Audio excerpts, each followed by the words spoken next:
ہر مجلس میں غیبتیں کی ہیں، علماء کی بھی کی ہیں، مسجد کے امام کی بھی کی ہیں، خطیب کی بھی کی ہیں، اہم مسئولین کی بھی کی ہیں. ہم نے کسی کو معافی نہیں کیا. حکمرانوں کی، سیاست دانوں کی بھی کرتے ہیں، ہر مجلس میں ہوتی ہیں. مسجد کی انتظامیہ کی بھی کرتے ہیں، اپنے رشتہ داروں دوستوں کی بھی کرتے ہیں غیبتیں. ہماری ہر مجلس کے اندر لازمی غیبتیں ہوتی ہیں دوسروں کی. تو یہ تو ساری زندگی ہو گئی ایسا کرتے ہوئے. نیکیاں تو ہیں ہماری تھوڑی سی. اچھا، غیبتیں، گالیاں، بہتان اور جناب یہ دوسری حق تلفیاں، یہ تو بے شمار ہیں. اس کا مطلب ہے نیکیاں تو جو تھوڑی بہت ہیں وہ تو ان کھاتوں میں چلی جائیں گی ساری، اور پھر تو جہنم کنفرم ہے ہمارے لیے. کوئی کنفرم نہیں ہے. اللہ کی قسم رب معاف کرنا چاہتا ہے. نبی کے ذریعے یہ طریقہ بتایا ہے کہ معاف کروا لو، دنیا میں دے دو. آپ کہیں گے کیسے دیں؟ بھئی ہم نے خزانہ لوٹا ہے، ملکی خزانہ. تو اب ہمیں کیا پتا کس بندے کا کتنا حق تھا، اس کے کتنے پیسے اس کو واپس کریں، کیسے کریں؟ یہ تو ہم واپس ہی نہیں کر سکتے. اب دودھ میں پانی ڈال کے دکاندار کو دے دیا، دکاندار سے کس کس نے لیا وہ پانی والا دودھ؟ ہمیں کیا پتا کس کا حق ہم نے کھایا ہے، کیسے واپس کریں اسے؟ ہاں. اور یہ جو رشوت لی ہے، یہ پانی چوری کی ہے، اب کس بندے کے کتنا پانی اس کا حق تھا جو میرے کھیتوں میں آیا، میں اس کو کتنے پیسے دوں؟ اب میری بجلی چوری کے پیسے کس نے کتنے بھرے ہیں، مجھے کیا پتا، میں کیسے واپس کروں؟ آپ کہتے ہیں واپس کر دو، بھئی مجھے کیا پتا کیسے واپس کروں میں؟ میرے بھائیو قسم ہے اللہ کی، رب یہ بھی معاف کرنے کے لیے تیار ہے. اس کی واپسی کا طریقہ بھی اسلام میں موجود ہے.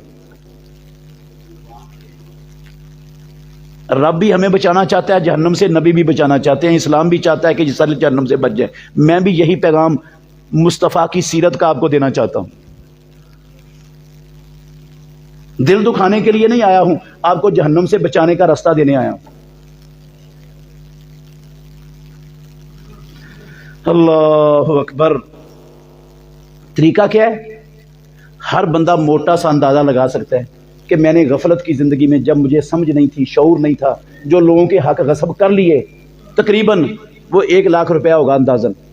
تو میں نا اپنے دل میں طے کر لوں میں نے 2 لاکھ ادا کرنا ہے، اور اپنی آمدن سے بچا بچا کے نا صدقہ کرنا شروع کر دوں، یہ کہہ کر کے یا اللہ تیری عدالت میں حساب بڑا مہنگا ہے. یا اللہ مجھے پہلے سمجھ نہیں تھی، اب سمجھ آئی ہے. میں دنیا میں اپنا حساب یا اللہ صاف کرنا چاہتا ہوں، تاکہ میری نیکیاں کل قیامت کے دن برباد نہ ہوں، میرے اوپر لوگوں کے گناہ نہ چڑھیں. یا اللہ میں غفلت کی زندگی میں کھا بیٹھا تھا لوگوں کے اموال. یا اللہ مجھے نہیں پتا اب کس کے کتنے مال ہیں، کوئی فوت ہو گئے ہیں، کوئی کہاں چلے گئے ہیں. یا اللہ یہ پیسے ہیں میرے نہیں ہیں، میں صدقہ کر رہا ہوں، جن جن کے پیسے ہیں صدقے کا ثواب ان کو دے دے. یا اللہ مجھے معاف کر دے. انشاءاللہ رب معاف کر دے گا. میں اس کی دلیل دینے لگا ہوں آپ کو. اور جن کی غیبتیں کی ہیں، چگلیاں کی ہیں، اچھا جن کو تو پتہ ہے نا فلاں فلاں کا حق، بہنوں کا تو پتہ ہوتا ہے نا اس کا اتنا حق ہمارا ہے، اس کو تو دینا پڑے گا. جس جس کا پتہ ہے اس کو دے دو، جس کا نہیں پتہ اس کے لیے یہ رستہ اختیار کر لو. اور جن کی غیبتیں، چگلیاں، گالیاں دے کر عزت برباد کی ہے، امن سے جینے کا حق تلف کیا ہے، ان سے معافی مانگ لو جا کر.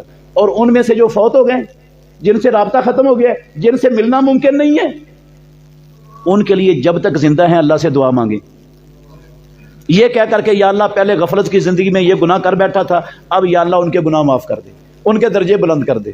یا اللہ میں تیری عدالت میں بچنا چاہتا ہوں، وہاں حساب دینے سے اپنے آپ کو بچانا چاہتا ہوں، دنیا میں مجھ سے حساب لے لے.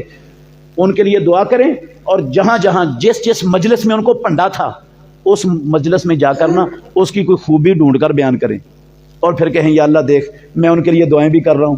یا اللہ ان سے معافی تو نہیں مانگ سکتا، دعائیں بھی کر رہا ہوں ان کے لیے، اور ان کی اچھائیاں بھی یا اللہ بیان کر رہا ہوں. یا اللہ اس لیے کر رہا ہوں کہ آخرت میں تیری عدالت میں حساب دینے سے بچ جاؤں. یا اللہ دنیا میں میرا حساب صاف کر، انشاءاللہ رب معاف کر دے گا. دلیل کیا ہے اس کی؟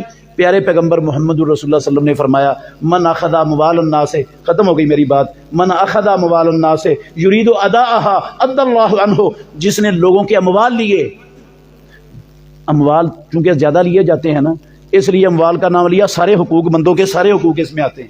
جس نے حقوق تلف کیے اور اس کا ارادہ تھا ادا کرنے کا، آسمانوں والا رب اس سے ادا کروا دے گا، رستے کھول دے گا، آسانیاں پیدا کر دے گا، وسائل دے دے گا، ادا ہو جائیں گے، ادا ہو جائیں گے. اور اگر دنیا میں آج اس نے فیصلہ کر لیا نا میں دنیا میں حساب کرنا ہے، سارے حقوق لوگوں کے واپس کرنے ہیں، لوٹانے ہیں جو مارے گئے، معافی مانگنی ہے، فیصلہ کر لیا، موت کا پتہ نہیں، راتوں رات موت آ گئی. ابھی کسی سے معافی مانگنے کا موقع بھی نہیں ملا، کسی کو ایک ٹیڑی پیسہ واپس کرنے کا بھی موقع نہیں ملا، لیکن یہ صدقے دل سے فیصلہ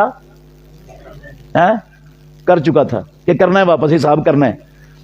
اللہ کی قسم اللہ کے نبی کے فرمان میں یہ بھی داخل ہے عد اللہ عنہ، آسمانوں والا رب اس کے مرنے کے بعد بھی جب یہ صدقے دل سے فیصلہ کر چکا تھا، جن جن کے حقوق ہے نا اپنی طرف سے ان کو دے کر راضی کرے گا اور اسے معاف کروا دے گا، اس کو معافی دلوا دے گا رب.